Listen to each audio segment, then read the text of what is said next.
All right. Hello and welcome to the Hall of Fame Fatherhood podcast. Today, I'm joined by Shane Gengler. Shane's a husband, father, still active military in the Air Force, and the founder of Ferocious Fatherhood. Shane, thanks for joining me today. Steve, what's up, man? Dude, it is an honor to be here. Thanks for having me on. Yeah, my pleasure. Yeah, you invited me on your podcast. We did that, a couple of months back, and that was a lot of fun. And it, enjoyed the conversation. Wanted to, have another discussion and get your story, your perspective, and Yeah, man. Yeah, man. It was a blast. Sorry, my little boy just walked in. yeah, awesome. Hold on. What are you doing? Sorry. Sorry. No worries. Okay. I was gonna say I'm set up in our nursery slash ferocious fatherhood room. So sometimes it gets Hey, used double dipping, brother. Sorry about that, a, man. a podcast can wait for your son, so it's good. Yeah, go ahead and close the door, buddy. I love you. Sorry, man. No, no worries. So All right, brother. why don't we just dive in? Tell us about yourself. What's the backstory, and then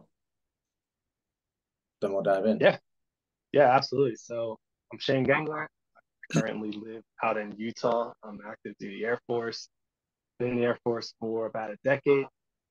I'm a husband, like you said, I'm a husband. Got a We've been married for I guess about 8 years. I got two little kiddos, 4-year-old boy and a newborn girl. July. She was born the end of July, so still not getting no sleep there. Yeah, Nice. man. I started Ferocious Fatherhood probably I guess it was a couple of years ago. I was sitting in church and on Father's Day, and they played like a little, thank you dads type of deal. Mm-hmm. And when we were watching it, they were like, it was like the dad was falling all over himself. He was mowing the yard and he fell in like the kiddie pool. He was sleeping on the couch, and I like looked at my wife and I was like, is that what we're viewed as? Is that how you view me? And my wife was like, absolutely not. And I just had Yeah, this idea right there. I was like, all right, this has got to change. We can't be viewed this way. right. What about those dads that, fought the Revolutionary War so that their kids could be free? Or, you know, man, we got to start thinking about this a little different. So I started Ferocious Fatherhood and just went from there. Awesome.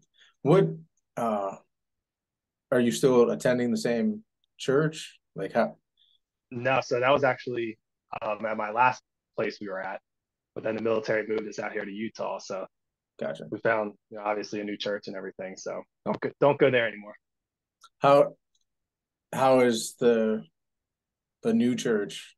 Like, have they followed the similar line of thinking, or do they have men's groups or men's, you know, So we're pretty new to this church. We got here in, I want to say, May. We got out here to Utah, and it's November now, so we're still pretty new. It took us a little bit to find a church that me and my wife agreed on. So they currently do have men's groups. They have, and they're open to like having more smaller group type session things. mhm. And I'm definitely on board with trying to start, a fatherhood group there. I don't know. It'll be interesting to see this coming Father's Day if they decide to play up Right? a little clip and how they portray fathers. So we'll have to see. I have to get back to you on that one. Yeah. Well, no, it's interesting that you brought that up. Because like I've reached out to a couple. Like I'm on the path to finding a spiritual home. So Mhm. just reaching out to different local pastors and seeing specifically like what, do they have men focused groups, and like what is their perception? How do they portray men, and how do they treat them, and how do they? So since you brought that up, that just Yeah. uh, So I was kind of surprised that they portrayed it that way because I mean, like Mother's Day, it's real sweet. The mom holding down the fort type of right, deal, and right, it was real sweet. Like, thank you, mom, for everything you do.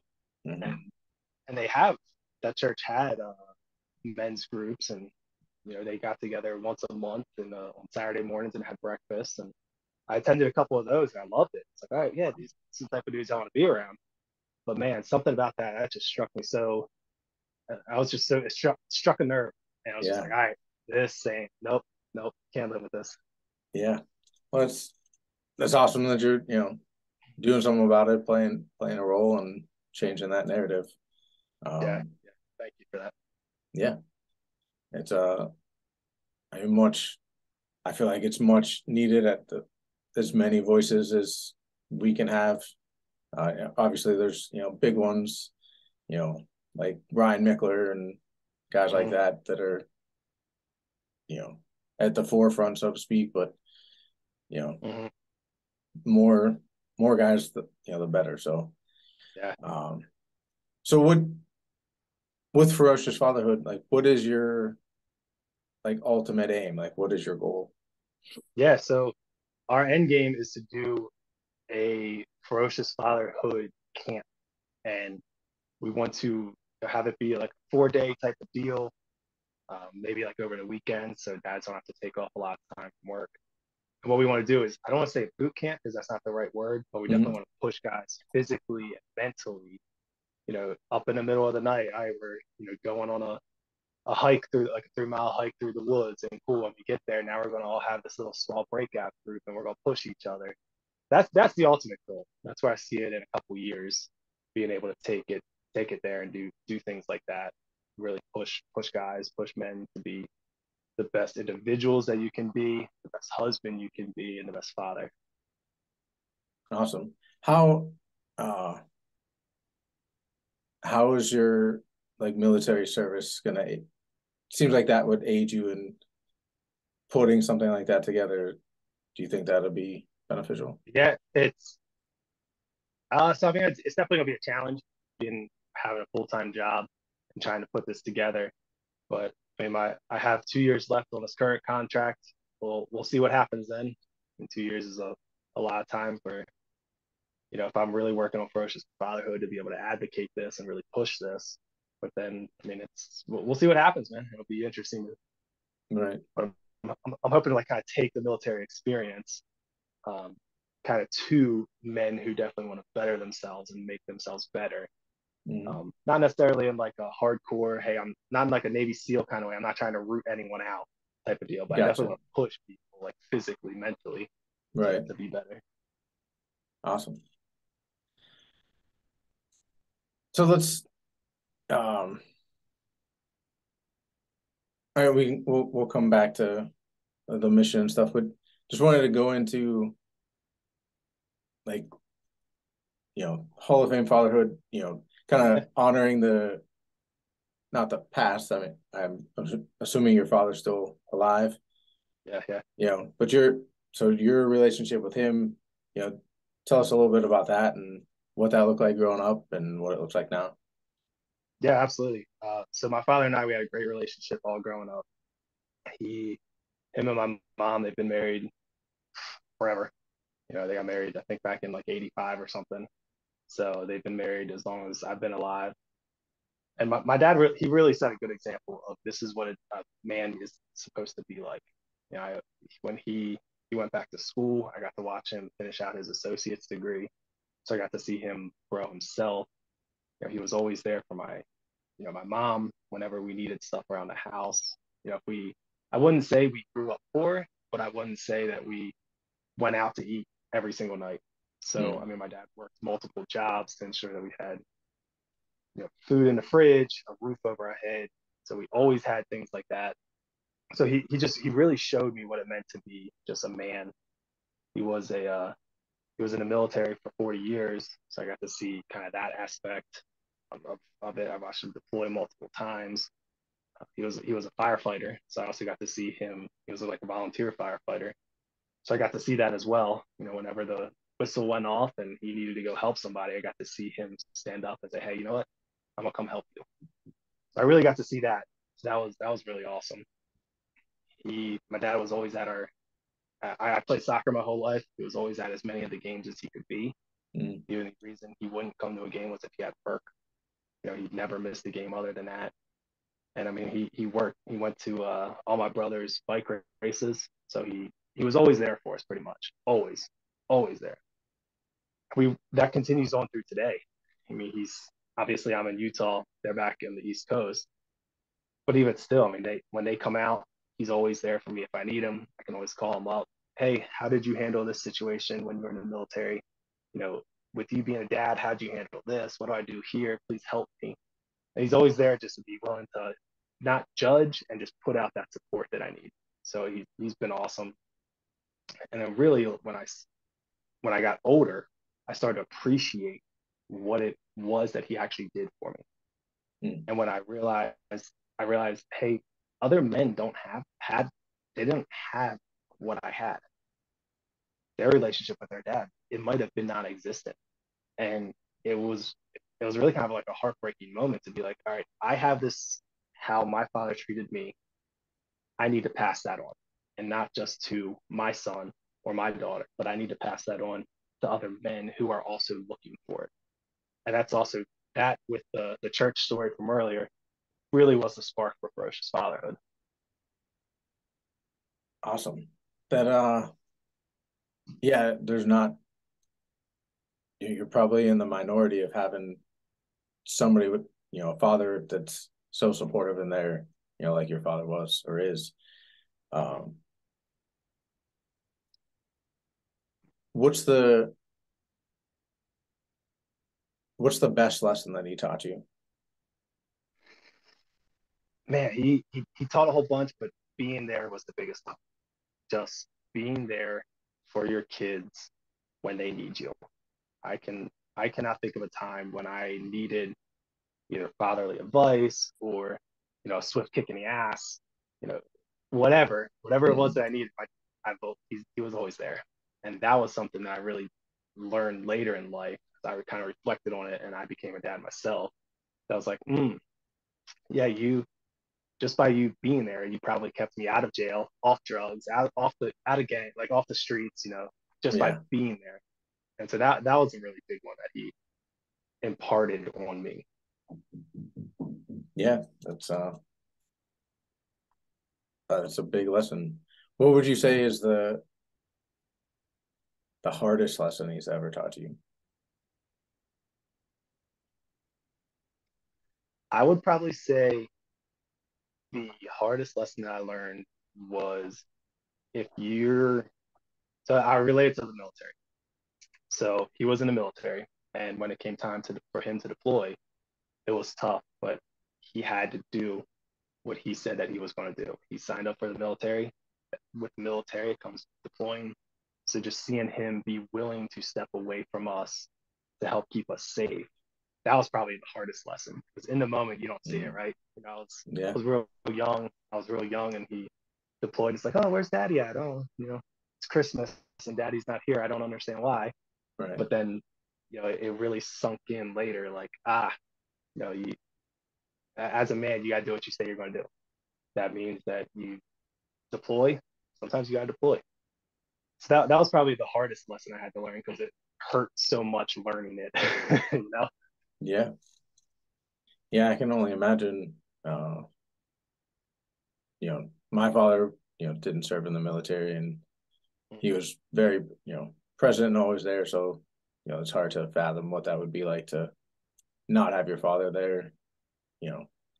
But obviously, that lesson is transferred to you and how you, showed up for your kids, and uh, yeah, that's a very, very important lesson.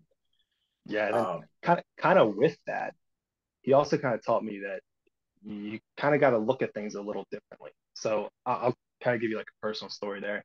okay. When I was 21, I always told my dad, my first legal beer is going to be with you. My first legal beer, or I'll sit down at the restaurant, we're going to have it together. But when I turned 21, my dad was actually deployed. Mm, So, obviously I can't sit down with him at a restaurant. So what he did was when he found out where we were going to go out to dinner on my 21st birthday, and he called the restaurant from the Middle East. And he goes, hey, look, my son's coming there. He's going to be celebrating his 21st birthday. I'm going to pay for a beer for him. and you guys are going to deliver it to him. It's going to be a beer from me. That was the coolest thing I've ever had happen. Like Yeah. that lesson of like, hey, you gotta look at this a little differently. Even though I can't be there with you, here's our first beer. And when I got it, man, it was just freaking tears. It was like waterworks went off. But yeah, that was a real cool lesson that he taught me there. Yeah, that's an awesome story. That is that's an awesome story. I would tell that every chance I get. Oh yeah, dude, he freaking I was floored when it happened. I mean, he set it up where we took our neighbor with us to dinner, so he called her and he was like, "Hey, listen, you know, whatever you guys do, you guys have to go to this restaurant. You have to." And that was all he told her. So she made sure that we got there, and yeah, man, it was pretty cool when it happened. That's awesome. How is like now that you're a father and how is that relationship with your father and you and your kids? Like how do you guys interact? Like what's that relationship like now? Yeah, it's still a really great relationship. He's still there when I need him. He Unfortunately, it is a phone call that I have to make, and I can't like sit down with him and talk. But yeah, I mean, we still have an awesome relationship. He's still we're still really close. Our whole family's pretty close. They were kind of spread out, kind of across the couple states. But yeah, I mean, we're still really close with each other. He still offers great advice when I need it. Sometimes when I just need to vent, I can call him. He understands the military, so I can be like, my boss did this, they're an idiot. And he's like, hey, whoa, still your boss that you're talking about there. You need to calm down, figure out Mm, why, what happened. So yeah, he's still there if I need that kick. So he's still heavily involved in our lives, and he's really heavily involved in my kids' lives as well. yeah, that's I don't know. It's heartwarming to hear, you know, that with all the stuff that's going on in the world, to hear that type of relationship and that type of family, uh, it's just a good thing to hear. Yeah, yeah, man, it's awesome. He's a great grandfather. Like I absolutely love. He is a grandfather that is great, not a great grandfather. Right, I So, gotcha. I mean, he's awesome. He loves watching the kids. When they come over, they're like, "Yeah, we'll watch them. Go. Y'all want to have a night? Go ahead." It's like, "What? My daughter's 3 weeks old. You'll watch her? Yep. Okay, cool." Yeah, yeah, that's awesome. Mhm. Yeah, I can't think of a better like a better uh, I'm I know struggling what for you're the trying to word. say. Yeah, I know what you're trying I, to say. Like a better relationship. Like, yeah, I mean, it really yeah, couldn't get much better. Yeah, yeah, it's yeah, I couldn't find the word, so thanks yeah, for filling that in. yeah. Um, so with your perspective and your experience, like essentially, I'm taking it as like ferocious fatherhood is a way that you're going to pay what you've been given forward. Mhm. Yeah. What is there like a certain like focus or area like or niche that you're like targeting? Like what because there's a lot of problems with that a So lot of problems that fathers face. So yeah, I go what you're getting at. So for us, Ferocious Fatherhood really believes that at the core of every relationship with your kids is a relationship with yourself. And I think a lot of fathers can have a hard time with with their children because they have a hard time with themselves. And I don't think necessarily we know that because I know with me, like, I mean, it started off, hey, this is what I have to fix with myself in order for me to be a good father to my son. And that's kind of really going to be our focus is it starts with a relationship with yourself, and then the next best relationship that you need to have is a relationship with your child's mother because your kids are watching you. They see right. that, oh, look how dad's treating mom, he's hitting her. Oh, guess what I'm going to do to my wife, or whatever, things like that. Mm, So that's like our next step. our next thing that we really want to focus on, and then the relationship with your child. Because while I'm a firm believer that kids are incredibly important in your life, I'm not necessarily saying that they should be number one in your life. If you don't like yourself, you can't like anybody else. Mm-hmm. So that's really going to be our focus on, mental health, physical health, and really, just thinking of yourself as this fierce, just freaking force of nature and this monster, this savage of a person, you know, because that's exactly what fatherhood is.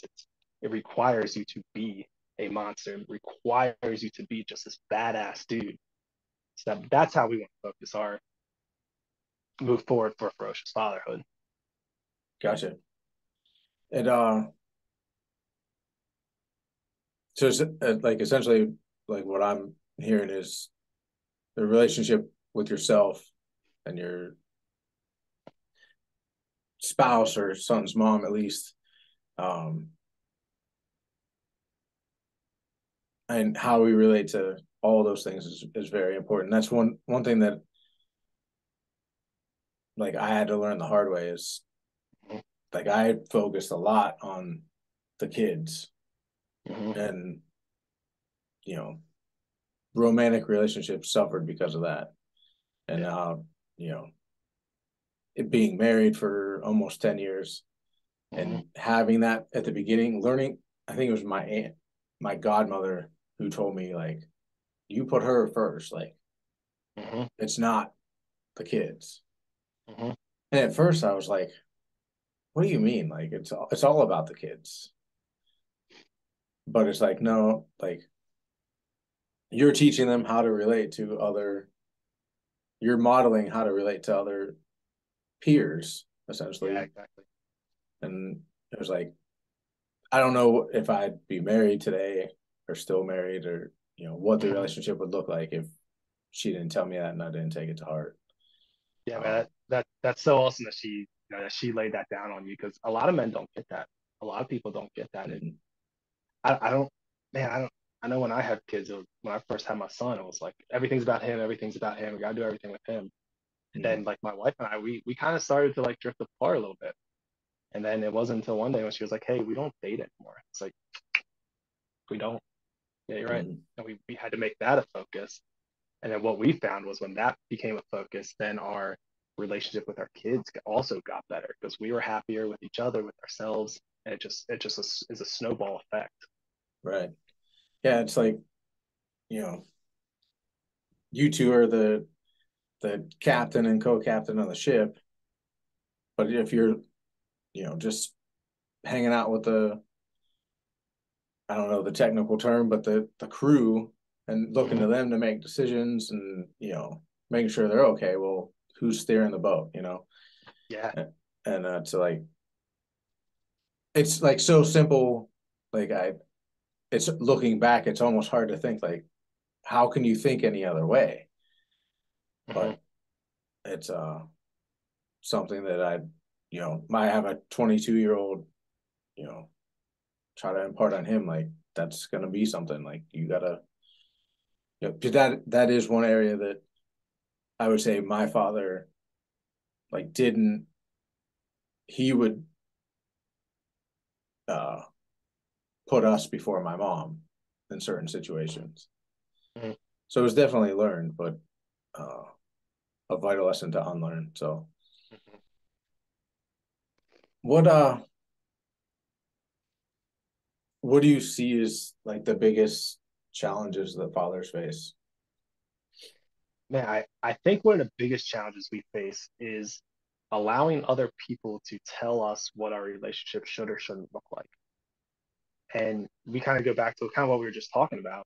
Mm-hmm. You hear it that, put your wife ahead of you, you know, things like that. And I'm not saying that that's terrible advice, but I'm saying if you're putting her ahead of you at your own expense, then you're hurting yourself. And I really think that if we stop listening to, like personally, I don't listen to any news. I don't go on Fox News. I don't do any CNN. I don't do any of that.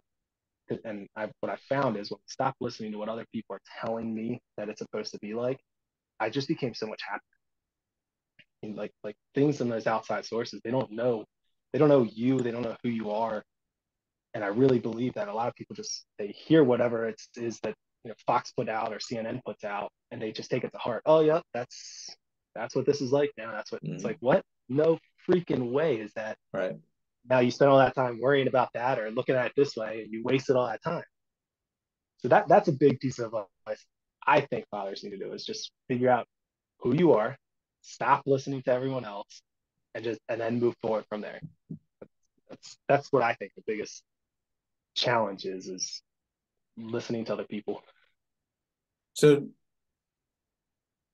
you being on social media, like how do you apply that to social media? Because yeah, you may not get your news there, but there's a ton of people talking about what a father is and should or shouldn't do. Like how do you balance that? Yeah, so I mean, it's hard, right? I mean, it's hard to you just scroll through social media and boom, there's something right there in your face. This is what you're supposed to be doing. What we found is like, hey, if we see something that doesn't match what our core values are and what we believe, boom, it's gone. Like I'm not wasting time following you. I'm not letting that pop up in my face, by accident. So we're real particular about who it is that we follow, who it is that we actually allow to follow us as well. And it's really just being intentional about things that's how we handle our social media presence. Gotcha. So I to stick with the social media, one thing like my youngest is 6. I know yours is 4. So Yeah.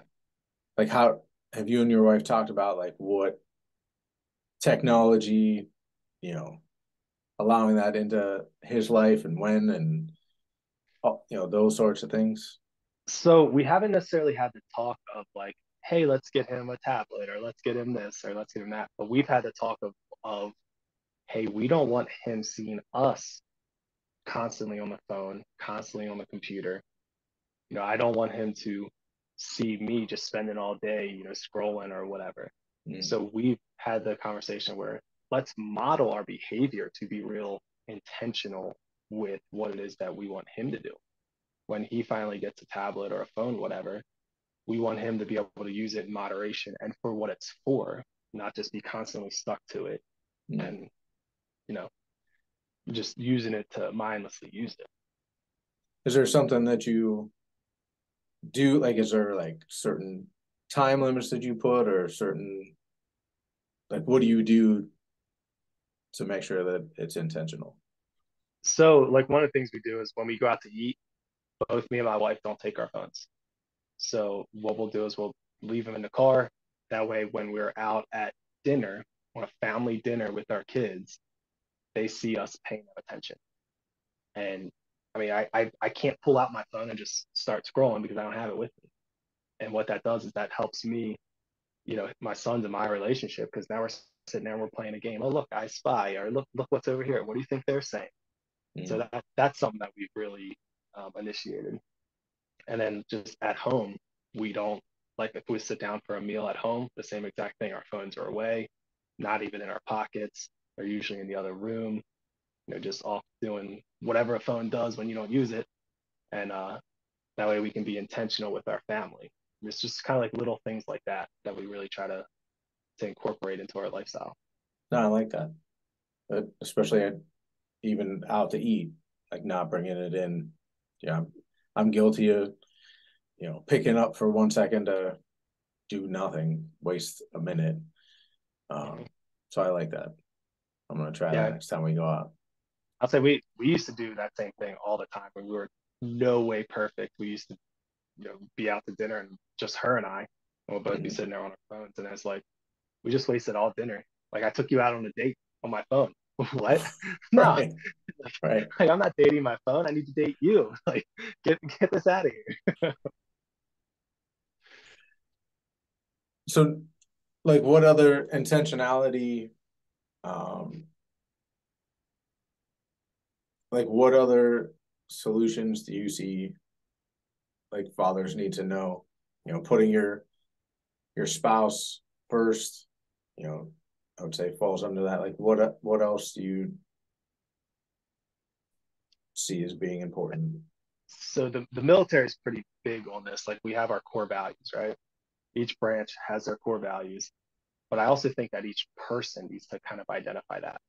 You need to identify what it is that I live by, what it is that Shane lives by, and then what it is that, you kind of plan like, okay, our household's going to live by this. And I really think a lot of problems can be solved with just that. Because when you do that, what you find is you're able to eliminate all the things that don't fall underneath of, that don't fall into your core values. Like one of our core values is being healthy in our household. So to be healthy, we need to work out regularly and don't eat crap. So once we kind of set that core value, it became easier to be like, shouldn't go out to Chick-fil-A today. It's not really that good for you. Yeah, you're right. Core value right there. Shouldn't Yeah, go out to eat. So I think that a lot of problems can be solved by just men learning who they are, like who they are on an individual level. I like it. Another, for all the talk about men and what they need to do, another piece of that, is their significant other, their wife or whatever.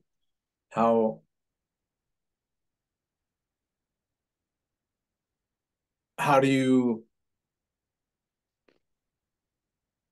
I lost the question. Um, I so love it what? when it happens. I love it. Like you Yeah, just like, oh it's man, I got a good question. Gone. yeah, it's great when it happens. Yeah, right. Um, Obviously, it seems like you know, obviously that's a big piece of the puzzle in a healthy family. What does it look like? What does a healthy relationship look like, and how do you navigate that? How do you get that? Ooh, that's a good question. That's tough, right? Because every body is different, every relationship is different, everybody their background is different. So I think it's kind of hard to say this is what it should look like. But I think that there's a couple similarities that most people and men should be doing. I think a big one is always growing, constantly growing. I'm a firm believer that if you're not growing, you're dying.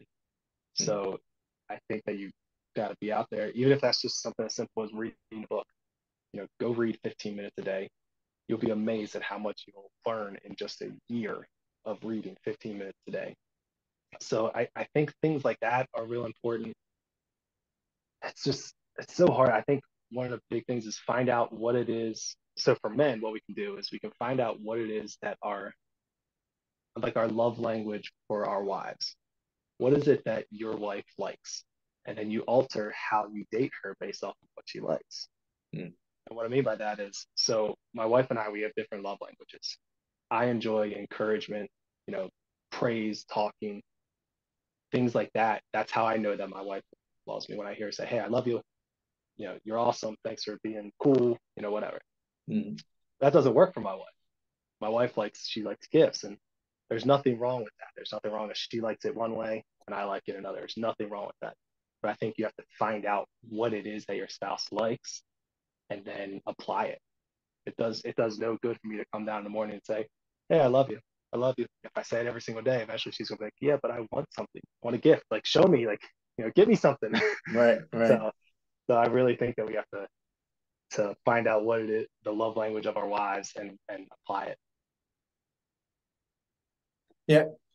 Um, I read that book, and me and my wife taken the test, and Mm-hmm.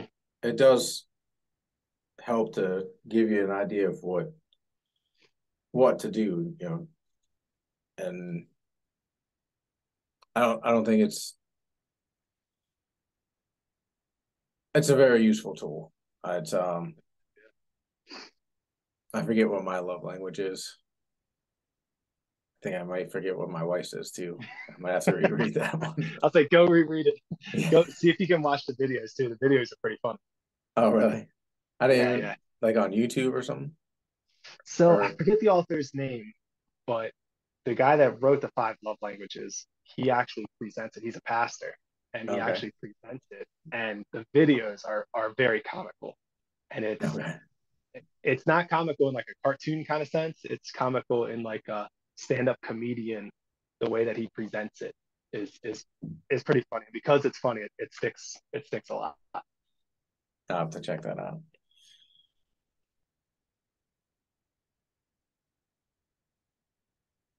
All right. Um, so I mean, all the things that we've talked about so far is like very traditional, Mm-hmm. fatherhood, parenting, and like given the state of the world, or at least the state of this country, um, like where do you see like the role of family, the role of fatherhood, like going, or the importance of it? Like, what do you? I don't know. What's your take on everything culturally, and then that surrounds Sure, us?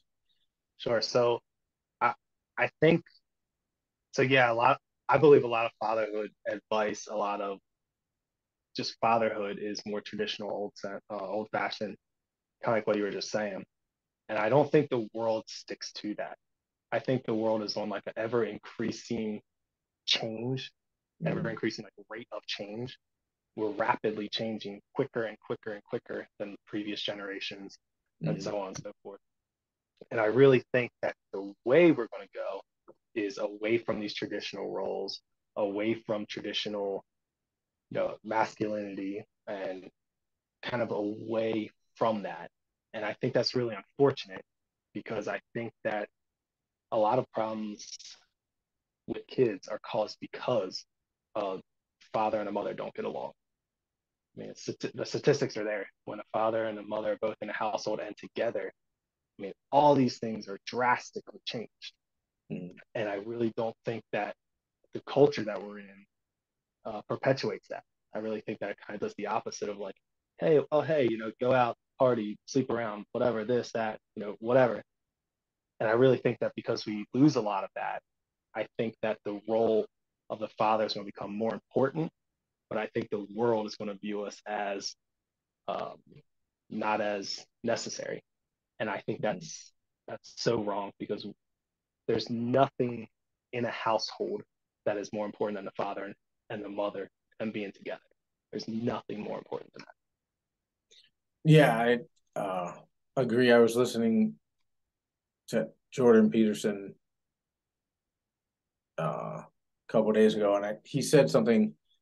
You know, Obviously, there's different variations in marriage or in relationships, but like he said, the ideal is a heterosexual, you know, man, woman, married in the Mm-hmm. same house with the kids.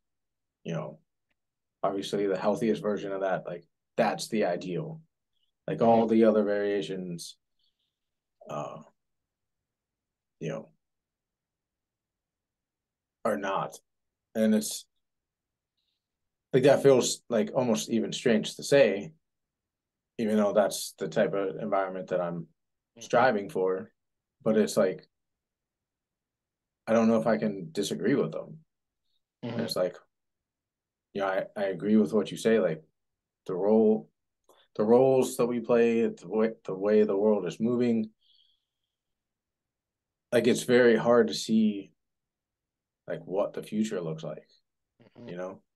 Mm-hmm. And, you know, our parents had a vision of, what our lives would look like. And, Mm-hmm. they probably had visions of, your dad had visions of watching his grandkids while you and your wife went and did whatever. Yeah. And Yeah. that's come true.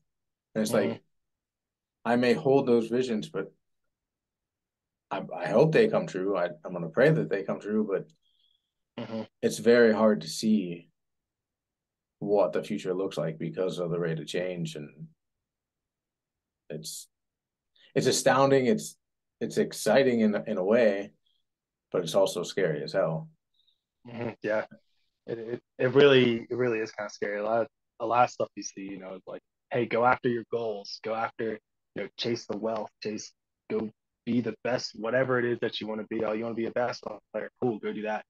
But you don't see out there anyone saying like, hey, go be the best father that you can be.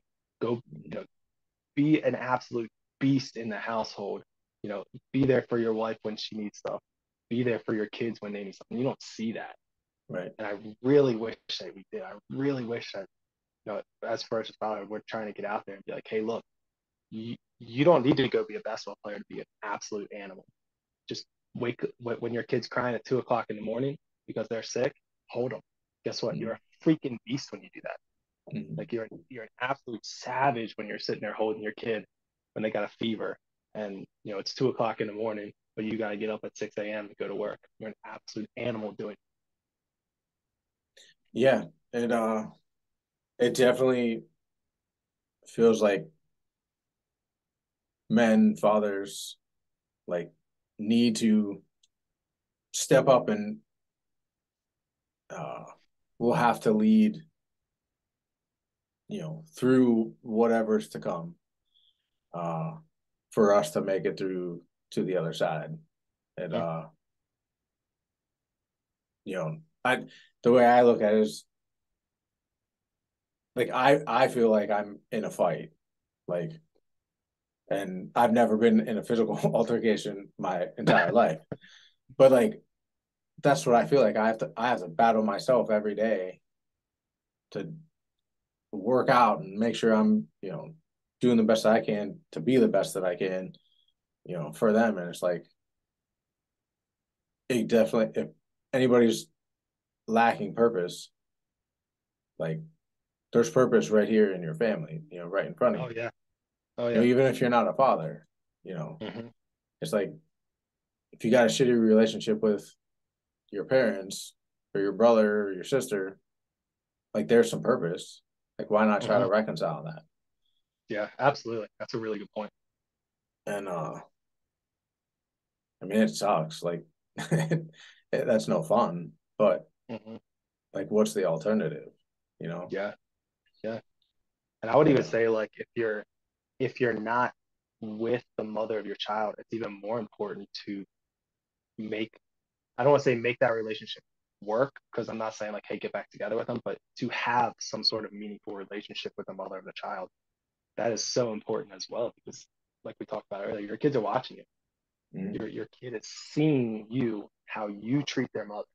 And right there, that is meaningful right there. Mm-hmm. Yeah, I've been in both situations, been a co-parent and traditional parent, and not that I did everything right uh, in the first go around co-parenting, but and if I would say you need to treat your child's mother the same. I want to be careful with my words, not the same. Um, but like almost like excluding the, you know, uh romantic side of things, like Mm-hmm. almost as good as your wife or girlfriend. Mm-hmm. You know, you if she needs a light bulb change, she's a single mother, like you go change her light bulb. You Oh, wow. know, like you sacrifice for her. Like you essentially you're married to her, not you're connected to her for 18 Mm-hmm. years. Mm-hmm. So you better make the best of it. It doesn't mean that you have to get back together, like you said, but you know, I think you sacrifice, because there was times in my relationship that um, maybe money was tight and I, you know, couldn't like I've watched her other kids. I've Mm-hmm. done things like that, like to help out because I couldn't, Mm-hmm. to make up for some other area that I wasn't, 100% in. So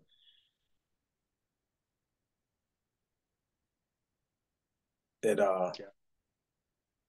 it's may not be an easy thing, but I think if we're to be viewed and respected as leaders of the home, like, well, then be the leader of that home, even though it's two, like you still lead that relationship in some respects.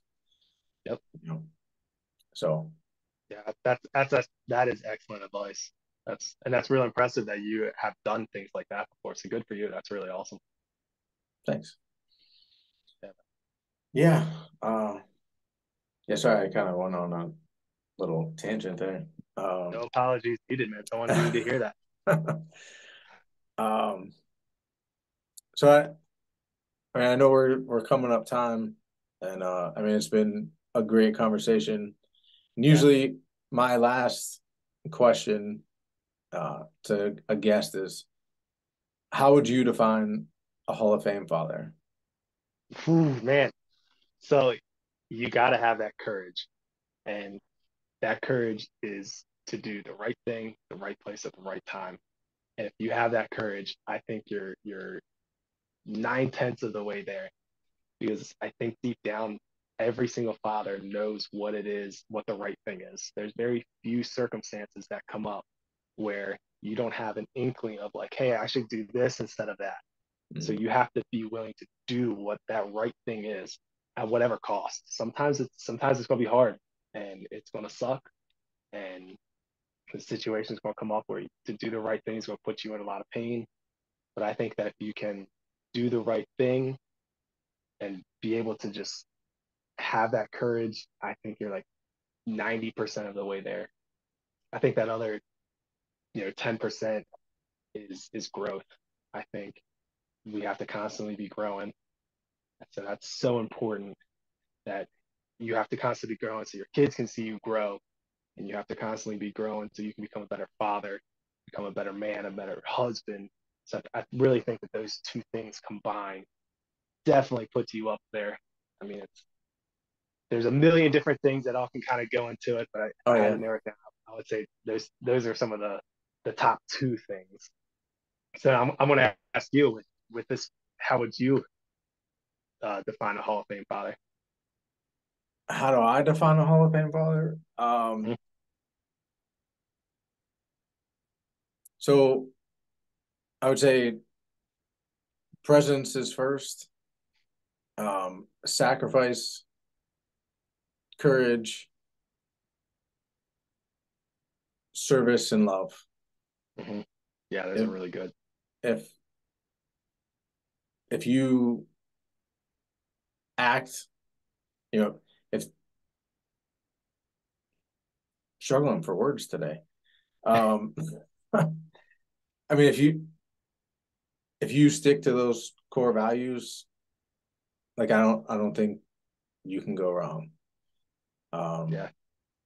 and obviously it's more complicated than that, but I think it's Mhm. just a baseline. That's a good starting point.